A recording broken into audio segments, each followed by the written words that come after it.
News 18 India. इस वक्त की बड़ी खबर आपको बता दें, कतर ने मौत की सजा पाए सभी 8 भारतीयों को रिहा कर दिया है। 8 में से 7 भारतीय भारत लौट आए हैं।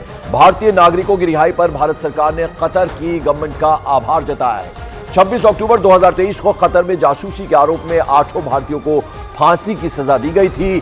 दुबई में 1 दिसंबर 2023 को प्रधानमंत्री नरेंद्र मोदी ने कतर के शासक अमीर शेख तमीम से मुलाकात की थी और दोनों ही नेताओं के बीच द्विपक्षीय बातचीत हुई थी।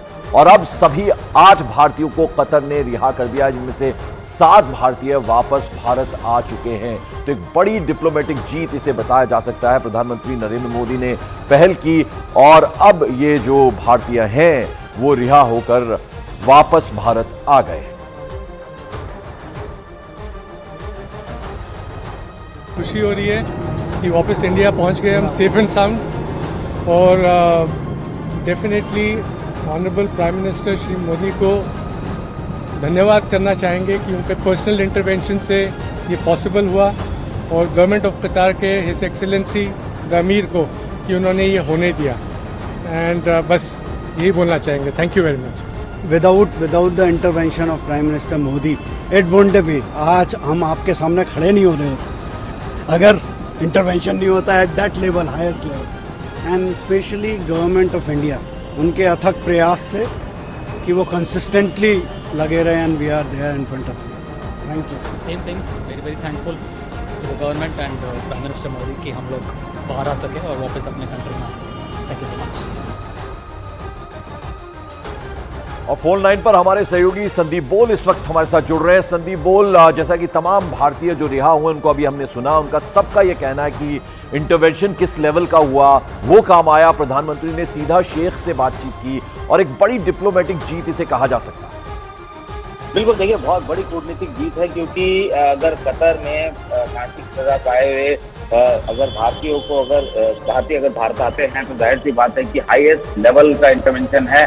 और इसी वजह से जिस तरीके से जो पूर्व नौसेना के अधिकारी हैं जो कि साफ कह रहे हैं कि अगर प्रधानमंत्री ने खुद पर्सनल इंटरेस्ट नहीं लिया होता इसमें तो शायद वो यहाँ पे खड़े नहीं होते।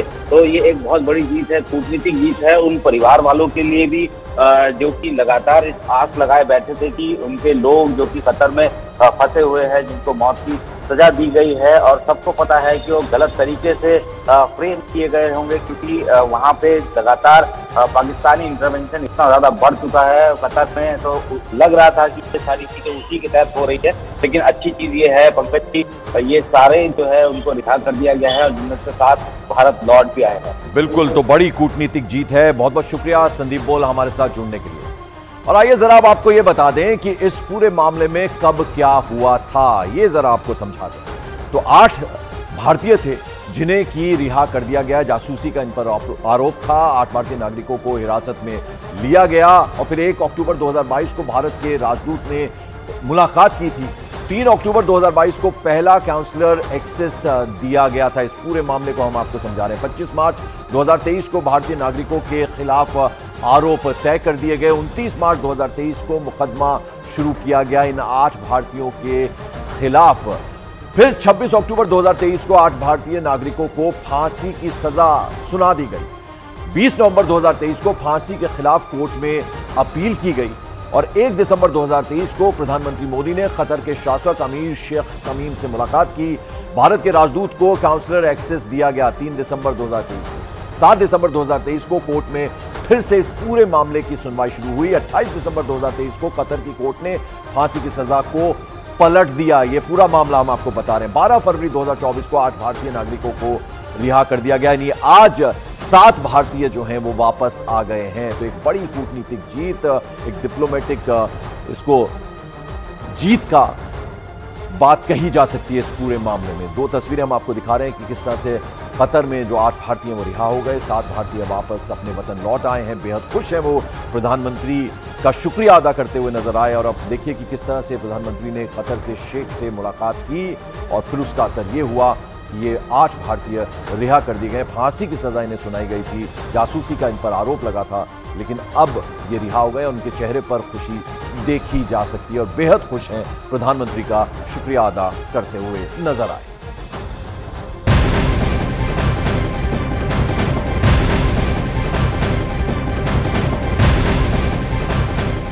बड़ी खबर, किसानों के दिल्ली चलो आंदोलन को लेकर दिल्ली पुलिस अब अलर्ट पर है। दिल्ली पुलिस ने चप्पे चप्पे पर सुरक्षा बल तैनात कर दिए हैं।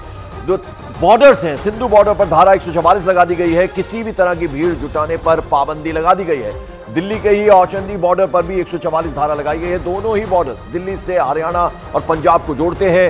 चंडीगढ़ में केंद्रीय मंत्रियों के साथ किसानों की अहम बैठक भी होनी है। पहली बैठक में किसान नेताओं के सामने सरकार की तरफ से कुछ प्रस्ताव रखा गया था। सरकार की ओर से कहा गया था कि एक बैठक और होनी है, लेकिन अभी जो तस्वीरें दिख रही हैं, जितने बॉर्डर्स हैं उन्हें एक तरह से चप्पे चप्पे पे निगरानी की जा रही है। ड्रोन के जरिए भी ये निगरानी हो रही है। यानी हरियाणा पंजाब को जिस तरह से दिल्ली के बॉर्डर्स जोड़ते हैं, वहां पर इस वक्त पुलिस की तैनाती है, बैरिकेडिंग कर दी गई है।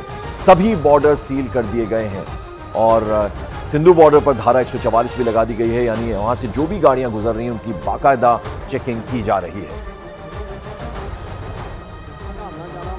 इधर उधर नहीं गड्डी खड़नी, ना कोई ट्राली इधर उधर खड़ो, बड़े आराम ना जाओ, क्योंकि किसी का नुकसान ना आवे ना अपना ही होवे। ਹੀਰਾ ਸਿੰਘ ਜੀ ਕਿੰਨੀ ਕੁ ਤੁਹਾਨੂੰ ਬੈਰੀ ਕੀ ਮੁਸ਼ਕਲ ਆ ਰਹੀ ਹੈ? ਬਾਈ ਜੀ ਬਹੁਤ ਹੁੰਦੇ ਆ ਵੀ ਇਹਦੇ ਬਹੁਤ ਧਿਆਨ ਨਾਲ ਹੌਸਲੇ ਨਾਲ ਜਾਣਾ ਪੈਣਾ ਆ। ਕਿਸੇ ਨੇ ਕੋਸ਼ਿਸ਼ नहीं करनी कि तो तस्वीरें आप देख रहे हैं, बॉर्डर्स की तस्वीरें हम आपको दिखा रहे हैं। अलग अलग बॉर्डर, किस तरह से वहां पर चाक चौबंद इंतजाम किए गए हैं और किसानों के दिल्ली कूच को देखते हुए कड़ी सुरक्षा के बंदोबस्त कर दिए गए हैं। बैरिकेडिंग कर दी गई है, जगह जगह पर ड्रोन के जरिए निगरानी की जा रही है। यानी किसी भी तरह से ये आंदोलन जो है बड़ा ना हो, उसकी तैयारियां की जा रही हैं सरकार की तरफ से। और अभी इस बीच चंडीगढ़ में किसानों के साथ एक बैठक भी होनी है और दूसरी तरफ जो बॉर्डर्स हैं जो पंजाब और हरियाणा से जोड़ते हैं, वहां पर इस वक्त कड़ी निगरानी कर दी गई है। पुलिस की तैनाती है। जो भी वहां से वाहन निकल रहे हैं उनकी चेकिंग की जा रही है। और सिंधु बॉर्डर जो है उस पर धारा 144 भी लगा दी गई है।